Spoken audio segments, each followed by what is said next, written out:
Dahil hindi sila pareho ng napasukang unibersidad, napagkasunduan nilang ibigay sa isa't isa ang kanilang unang pag-ibig. Pero hindi pa nagsisimula, malakas na tinulak ni Xiaobao ang kanyang kasintahan. Parang ako nga pala, natatakot. Sige, hindi niya napansin ang lungkot sa mga mata ng kanyang kasintahan. At hindi niya alam ang ibig sabihin ng pagtanggi niya bago sila maghiwalay. Sa isang lalaki, ang alam lang niya ay maghihiwalay sila ng 4 na taon. Hindi na sila pwedeng magkasama araw-araw tulad ng dati. Kaya nang tanungin siya ni Xiaojing kung ano ang gagawin niya, para hindi siya umiyak, 2 bagay lang ang hiningi ni Xiaojiao. Umaasa siyang makatatanggap siya ng sulat mula kay Xiaojing sa hinaharap. Sana'y manatili si Xiaojing sa kanyang mga prinsipyo at huwag traidorin ang sarili. Pero sa totoo lang, ang posibilidad na maghiwalay ang mga magkasintahan na nasa magkaibang lugar ay umaabot sa 70%. Akala natin noon ay tayo ang exception. Pero sa huli, hindi rin tayo nakaligtas sa natitirang 10%. Pagkatapos ng 1 taon sa Tokyo University, tinupad ni Xiaojing ang pangako niya at hindi nakipag-ugnayan sa kahit sinong lalaki. Pero ni isang sulat man ay hindi rin siya nag-reply kay Xiaojiao. Sapagkat sa nakalipas na taon, hindi siya masaya. Lagi na lang sumasagi sa isip niya ang pagtanggi noong maghiwalay sila. Nakikita niya ang mga ka-roommate niya na may mga kasintahan. Mayroon pang ang ilan na 3. Kaya naman lalong nakakaramdam ng lungkot si Xiaojing. Kaya ang pagtangging iyon ay naging isang bangungot na para kay Xiaojing. Iniisip pa nga niya na baka hindi naman siya gaanong mahal ni Xiaojiao. Pero dahil sa pangakong ginawa niya sa pag-ibig, kailangan pa rin niyang magpatuloy. Ito ang naging dahilan kung bakit si Xiaojing ay naging isang tahimik at mahiyain na binata, hanggang sa lumitaw ang damit na panloob na ito na lubos na nagpabago kay Xiaojing. Para maibalik ang damit na panloob na ito, sinadya ni Xiaojing na ilagay ito sa loob ng plastic bag at isabit sa pinto ng kapitbahay. Ngunit nang lumingon siya para umalis, biglang bumukas ang pinto at lumabas ang kapitbahay. At tinitigan siya nito ng may pagtataka, dahil hindi pa kailanman nakakakita si Xiaojing ng isang babaeng napakaganda at sexy. Napahiya siyang napayuko at ipinaliwanag ang kanyang pakay. Nang makita niyang kanya pala iyon, ang babae ay masayang nagpasalamat. Halata sa kanya na si Xiaojing ay isang inosenteng binata, kaya naman siya na mismo ang lumapit at masiglang nagpakilala. Ako si Kuniki Deshino. Kamakailan lang ako lumipat dito. Pakisuyong alagaan ninyo ako. Kahit na ito ang unang beses na makakita si Xiaojing ng babae simula nang pumunta siya sa Tokyo. Hindi niya ito pinansin, hanggang sa kanilang pangalawang pagkikita. Nang muli siyang lapitan ni Shino, doon lang naramdaman ni Xiaojing ang takot na dala ng ganitong uri ng babae. Mula sa pagtanggap ni Xiaojing ng sulat kay Xiaojiao, biglang naunawaan ni Shino na sila ay magkasintahan kahit nasa malayo. Kaya naman, diretso niyang tinanong, si Xiaojing, "Birhen ka pa ba, ha?" Kasi naman, mukhang maraming nagkakagusto kay Xiaojing, at gwapo pa siya. Kaya naman, agad niyang napagpasyahan na siguradong ayaw lang sumama ng girlfriend niya. Tapos bigla niyang nilapat ang kamay niya sa mukha ni Xiaojing. "Tulungan na kita." Bigla niyang naalala ang pagtanggi nito bago sila maghiwalay. Isang bagay na hindi niya kayang lampasan. Pero hindi pa siya nakakasagot. Muli na namang nagsalita si Zinai. "Nagbibiro lang ako." Hindi nakakatawa ang biro mo. Kahit alam niyang nagbibiro lang si Zinai. Ngunit sa loob-loob ni Xiaojing ay naguguluhan na siya. Kaya, naisipan niyang sagutin si Xiaojiao. Ngunit pagkasulat pa lang ng umpisa, ay paulit-ulit na sumasagi sa isip niya ang pagtanggi noong araw na iyon. At saka, hindi na niya maituloy ang pagsusulat. Kasabay noon, maaga pa lang ay sinimulan na ni Xiaojiao ang pagsulat ng liham. Dahil dito, nagkunwari pa siyang misteryoso para hindi makita ng kaibigan niya. Sapagkat sa loob ng 1 taon, linggo-linggo ay sumusulat si Xiaojiao kay Xiaojing ng liham. Ngunit 1 beses lang sumagot si Xiaojing. Kaya naman sinabi ng kaibigan niya na hindi pwede yon. Pwede namang makipag-usap gamit ang cellphone. Bakit paggagamit ng lumang paraan ng pagsusulat para magpalitan ng damdamin? Kasi para akong panatag sa loob ko kapag may natatanggap akong pisikal na bagay mula sa'yo. Isa pa. Kahit hindi ko alam kung kailan darating ang sulat, ang saya naman ng paghihintay. Ipapadala ko. Maghintay ka na lang ng sagot. Bagamat puno ng saya ang mukha ni Koaya sa mga oras na iyon, nagdasal na siya kaagad sa Diyos, na sana'y matanggap niya ang sagot. Ang ikatlong pagkikita ni Shino at Q. Habang pauwi na si Q kasama ang mga kaklase niya, masiglang binati siya ni Shino mula sa itaas. Nakita niya si Q na nakasimangot pa rin, at sinimulan na naman ni Shino ang pang-aasar. Ganito ka rin bang umiti sa girlfriend mo? Ayoko namang sabihin mo yan sa akin, Q-kun. Hindi yun ang pangalan ko.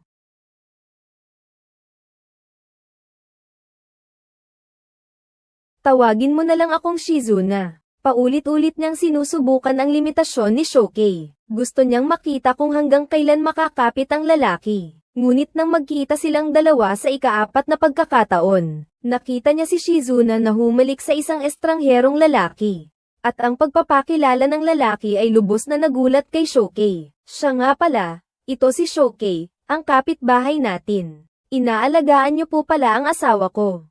Ako po si Sakata Toro. Magandang araw po, dahil madalas na nagbibiyahe ang asawa ko, kaya halos wala siya sa bahay. Pero hindi iyan ang ikinababahala ni Kyo. Hindi niya maintindihan kung bakit ganoon magsalita si Shizuna, may asawa naman ito. Bakit pa siya magsasabi ng ganoong mga salita?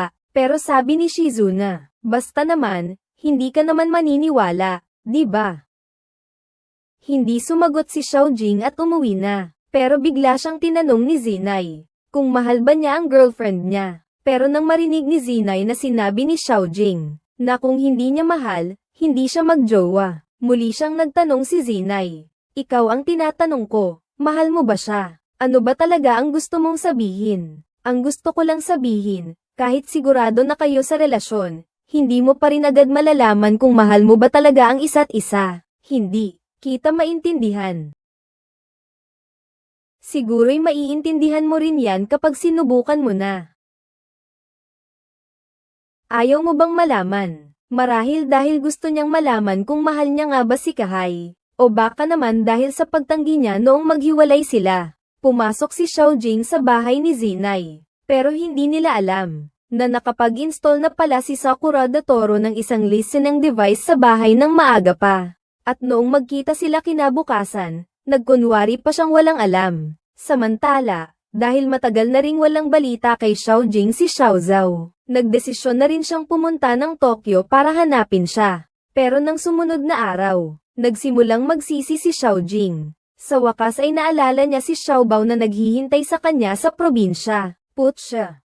Mabilis niyang sinuot ang kanyang damit, at tinanggihan ang alok ni Zinai na uminom ng kape. Pero si Zinai ay walang anumang sama ng loob. Kalmado lang siyang pinanood itong umalis. Pagdating ni Xiaojing sa bahay, ang tanging naramdaman niya ay pagsisisi. Ngunit higit pa rito ay ang pagkapahiya. Sinubukan niyang hugasan ang marka sa kanyang katawan sa pamamagitan ng pagligo. Sinubukan niyang magsisi sa sulat kay Saho. Ngunit 3 segundo lang ang lumipas. Naaga na naman ng pahiwatig ni Shizuna sa tabi ang kanyang atensyon. Yumuko siya at nakinig ng mabuti sa mga ingay na nanggagaling sa kabilang silid. Alam niyang iyon ay pahiwatig ni Shizuna na pumunta siya roon. Pagkatapos ng ilang pag-aalangan, sa huli, kumatok pa rin si Xiaojing sa pinto ni Zinai. Anong ginagawa mo rito?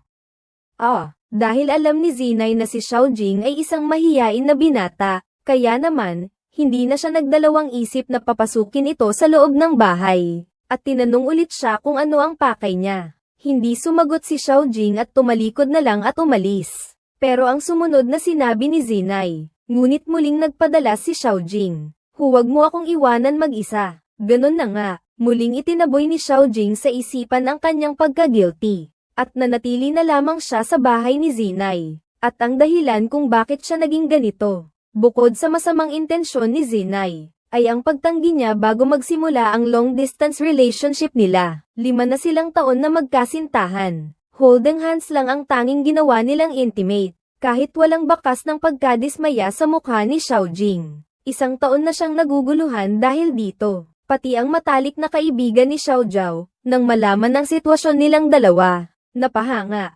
Ano raw, Hindi ka pa pala nakikipagtalik sa boyfriend mo. SHH, hinaan mo ang boses mo. Tinatanong niya si Xiao Zhao kung sila ba ay may platonic relationship, pero sinabi ni Xiao Zhao na hindi. Sa huli, ang pangunahing dahilan ay dahil sa sobrang takot niya. Pagkatapos, para maayos ang kalooban ko, lagi siyang may distansya. Kawawa naman pala ang boyfriend mo. Ano sa tingin mo? Oo nga. Pagkatapos natanggihan, posibleng ang maging ganoon. Ano? Ganyan na nga ang sitwasyon ninyo tapos mag-LDR pa kayo. Hindi ba delikado yun? Hindi.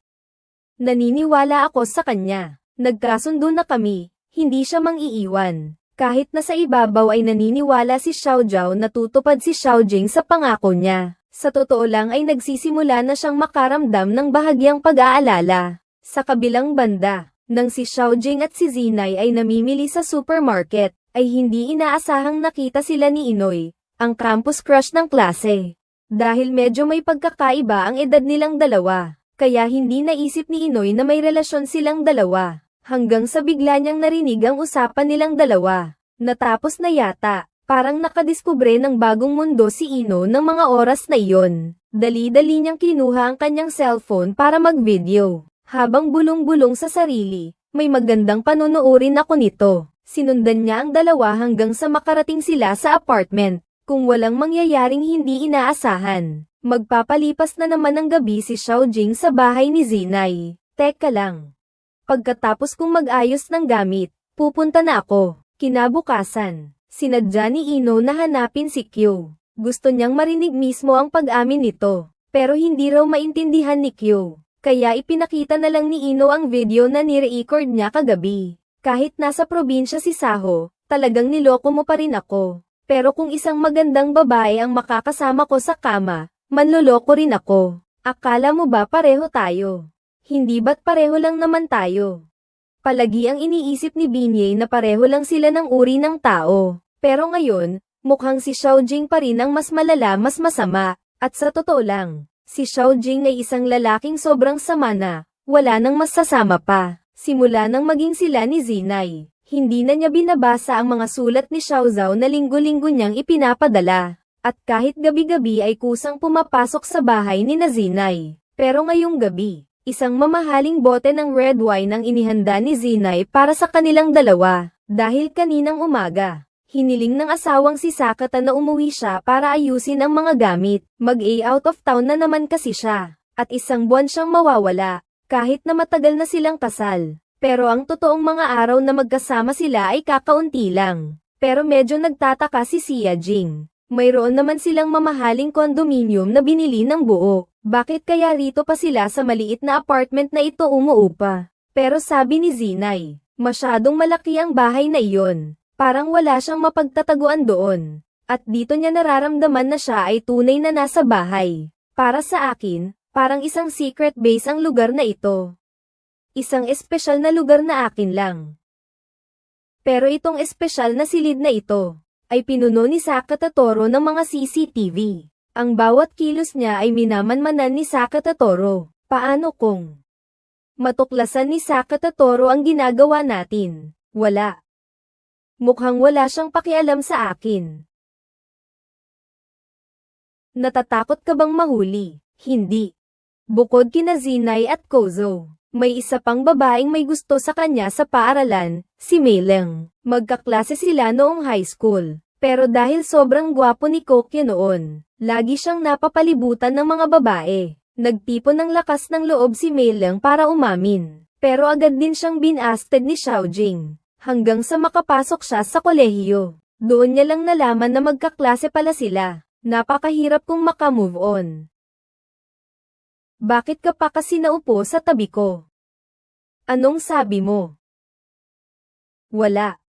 Hindi sumagot si Xiao Jing sa tanong. Hindi rin alam ng mga kaklase nila ang tungkol sa nakaraan nilang relasyon. Ngunit ng mga sandaling iyon, bigla na lang nilang napag-usapan si Xiao Zhao. Hindi maganda ang loob ni Meileng, kaya naman inubos niya ang isang baso ng beer. Dahil matagal nang may gusto si Jingai kay Meileng, sana'y mapakalasing niya ito ngayon, kaya nagkaroon siya ng pagkakataon. Pero ng mga oras na iyon, Huwag mo siyang painumin. Ano ba yang sinasabi mo? Anong gwapo?